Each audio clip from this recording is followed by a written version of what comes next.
I wonder if you wouldn't be surprised if you knew right now what you've been asking for back down through the years. You ever thought of that? You've been asking for it. Sure you have. Everything that you have that you don't want, you've been asking for it. Maybe by neglect. Maybe by neglect. Maybe you didn't tell the subconscious mind what you really wanted, and it stocked up on a lot of stuff you didn't want. It works that way. Now, here are some important factors in connection with your definite major purpose. First of all, it should represent your greatest purpose in life, the one single purpose which, above all others, you desire to achieve, and the fruits of which you are willing to leave behind you as a monument to yourself. Now, that's what your definite major purpose should be. I'm not talking about your minor purposes now. I'm talking about your major, overall purpose, your lifelong purpose. And believe me, friends, if you don't have an overall lifelong purpose, you're just wasting the better portion of your life. The wear and tear of living is not worth the price you pay for it unless you really are aiming for something, unless you're going somewhere in life, unless you're doing something with this opportunity here on this plane. I imagine you were sent over here to do something. I imagine you were sent over here with a mind capable of hewing out and attaining your own destiny. And if you don't attain that, if you don't use that mind, I imagine that your life, to a large extent, will have been wasted from the viewpoint of the one who sent you over. Take possession of your mind. Aim high. Don't believe because in the past you may not have achieved much you can't achieve in the future. Don't measure your future by your past. If you do, you're sunk. A new day is coming. You're going to be born again. You're setting up a new pattern. You're in a new world. You're a new person. Well, if not, why not? I intend that every one of you shall be born again, mentally, physically, and maybe spiritually. A new aim, a new purpose, a new realization of your own individual power, and a new realization of your own dignity as a unit of mankind. If you ask me what I believe to be the greatest sin of mankind, I bet you'd be surprised at what my answer would be. What do you think the greatest sin of mankind is? The greatest sin of mankind is neglect to use his greatest asset. That's the greatest sin of mankind. It's bound to be that, because if you use that greatest asset, you'll have everything you want and you'll have it in abundance. You notice I didn't say you'll have everything within reason. I said you'd have everything you want and have it in abundance. I didn't put any qualifying words in there. You're the only one that can put qualifying words in there as to what you want. You're the only one that can set up limitations for yourself. Nobody else can do it for you unless you let them. Your major purpose, or some portion of it, should remain a few jumps ahead of you at all times as something to which you may look forward with hope and anticipation. Now, if you ever catch up with your major purpose and attain it, then what? What are you going to do there? Get another one, of course you. And you will have learned, by having attained your first one, that you can attain a major purpose, and the chances are when you select your next one, you'll make it a bigger objective than you did your first one. If your objective is to acquire material riches, why don't aim too high for the first year. Work out a 12-month plan within reason, and watch how easily you can attain it, and then next year double it. Then next year double that. One's major purpose should keep a few jumps ahead of him. What's the purpose of that? Why not lay out a definite purpose that you can catch up with, just tomorrow, say? Well, now, obviously, if you do that, your definite major purpose is not going to be very extensive, is it? And you're not going to have the fun of pursuit. You know, the fun of pursuit is a great thing. If you found success, or if you found your objective, then there's no fun in it, but you have to turn around and start after something else. Life is less interesting when one has no definite purpose to be attained other than that of merely living. The hope of future achievement in connection with a major purpose is among the greatest of man's pleasures. Sorry is the man indeed who's caught up with himself and no longer has anything to do. I've found a lot of them. They're all miserable. No, you've got to keep active. Keep doing something. Keep working. Keep an objective ahead of you. One's major purpose may, and it generally does, consist of that which can be attained only by a series of day-to-day and month-to-month and year-to-year steps, because it is something which should be so designed as to consume an entire lifetime of endeavor. It should harmonize with one's occupation, business, or profession, for each day's work should enable one to come one day nearer to the attainment of his major purpose in life. I feel sorry, indeed I feel sorry for the individual who is just working day in and day out in order to have something to eat and some clothes to wear and a place to sleep. I feel sorry for that kind of a person that has no aim beyond just enough to exist on. I can't imagine anybody in this class satisfying himself, sitting down with an existence. I think you want to live. I think you want abundance. I think you want everything that's necessary for you to do the thing you want to do in life, including money. One's major purpose may, and it generally does, consist of that which can be attained only by a series of day-to-day or month-to-month steps. Now, remember that when you start in pursuit of your definite major purpose. One's major purpose may consist of many different combinations of lesser aims, such as the nature of one's occupation, which should be something of his own choice. When you come to write out your definite major purpose, you write it out like planks in a platform. Number 1, so-and-so. Number 2, so-and-so.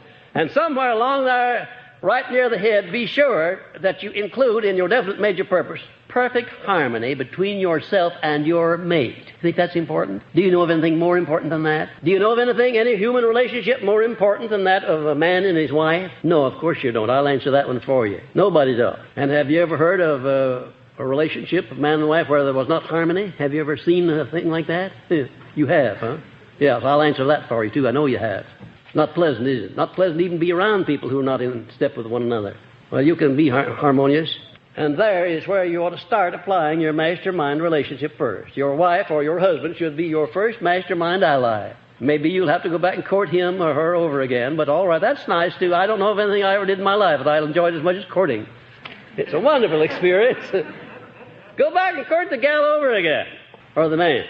It's a wonderful experience. Or if you're not on the right kind of terms with your business associate or your fellow worker or the people you work with every day, go back and rededicate yourself to the business of striking out on a new basis. You'll be surprised at what a little confession on your part will do. Wonderful thing. The confession is really a marvelous thing. Most people claim they have too much pride to confess their weaknesses. I'll tell you, it's a good thing to get some of your weaknesses out of your system by confession. Acknowledge that maybe you're not perfect, well nigh perfect, but not entirely perfect. Maybe the other fellow say, well, come to think about it, neither am I. And then you're off to the races. Rededicate yourself to a better relationship with the people that you come into contact every day, whoever they may be. What a wonderful thing it is. You can do that. You can handle it. You can handle it. I know you can. You know, most of these inharmonies in human relations is due to the neglect of people. You just neglect to build up your human relations. You could do it if you wanted to do it. And the budgeting of income and expenses so as to provide for the accumulation of a definite amount for old age and security, the security of loved ones and so forth. And the budgeting of time so as to provide whatever income that is necessary to support one's plan for the attainment of a definite major purpose. That should be a part of your definite major purpose. Write out your platform of life and include that down under these minor purposes the things that are related to your major purpose, the things that you're going to have to get in the step-by-step movement up toward your major purpose. And a definite plan for developing harmony in all of your relations, and especially these, in the home where one works, where one plays or relaxes. The human relationship plank is the most important one in connection with one's major aim, since the aim is attainable very largely through the cooperation of others. Had you ever thought of that the things that you do in life, if they're worthwhile, have to be done through harmonious cooperation with other people? And how are you going to get that harmonious cooperation if you don't cultivate people, if you don't understand them, if you don't make allowances for their weaknesses? Did you ever have a friend that appreciated you were trying to reform him or change his mind about something? Do you like to have a friend come around and try to reform you? No, you don't. Nobody does. But there are certain things you can do for a friend by example. That's a mighty effective way of doing it. But start in to tell a man where he's wrong, and chances are that he'll have business around the corner. The next time he sees you coming, he'll get on the other side of the street. In your human relations, you can develop a marvelous relationship, but you can't do it by criticizing people, harping upon their faults, because we all have faults. A better thing to do is to talk about a person's virtues and his good qualities. And I have never seen a person yet so lowly that he didn't have some good qualities. And if you'll concentrate upon those good qualities, that person on whom you're concentrating will go out of his way and lean over backwards to make sure that you're not disappointed. One should not hesitate to choose a major aim which may be for the time being out of his reach, for one may always prepare himself to attain pretty much any desired purpose in life. Certainly when I chose as my definite major purpose the organizing and taking to the world of the first practical philosophy of individual achievement, it was way beyond my reach. And what do you think it was that kept me down through 20 years of unproductive effort of research? What do you think it was that kept me striving and struggling in the face of the fact that the majority of people I knew were criticizing me? What do you think it was? I had to have an abundance of faith, and I had to keep that faith alive by moving moving always as if I knew in advance that I was going to complete the task that Mr. Carnegie assigned to me. There were times when it looked as if what my friends and relatives were saying about me was absolutely true. And in a sense it was, that I was wasting my time. From their viewpoint and their measuring stick and their standards, I was wasting 20 years of my time. But from the viewpoint of the millions of people who have benefited and will benefit by my work during those 20 years, I was not wasting my time. You can't fail unless you think you can. If you think you can fail, then you can. If you stay around me long enough, I'll get you so you're not going to think you can fail. You'll know you're not going to fail. Our greatest demonstration of the universal application of the principle of definiteness of purpose may be seen by observing how nature applies it as follows. And there is a great string of applications, the way nature moves with definiteness of purpose. And ladies and gentlemen, if there is anything in this universe that's definite, it's the laws of nature. They don't deviate. They don't temporize. They don't subside.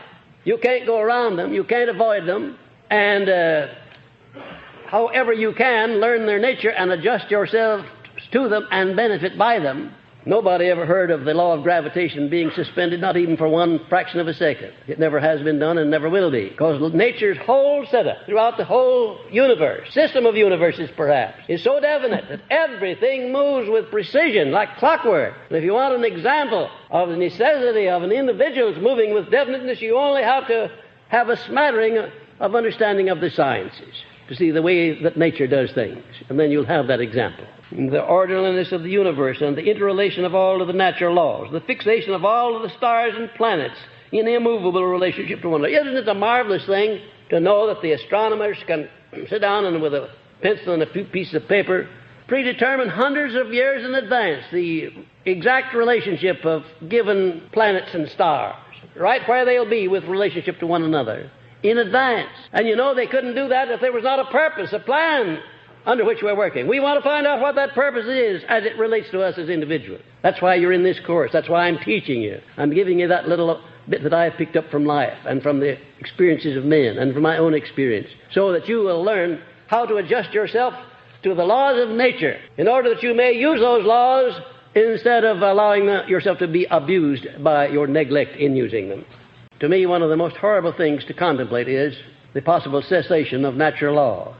Imagine all of the chaos, all of the stars and planets running together. Why, they'd make the H-bomb look like a firecracker if nature allowed her laws to be suspended. But she doesn't do that. She has very definite laws to go by. And you'll find that if you check these 17 principles, they check perfectly with all of the laws of nature.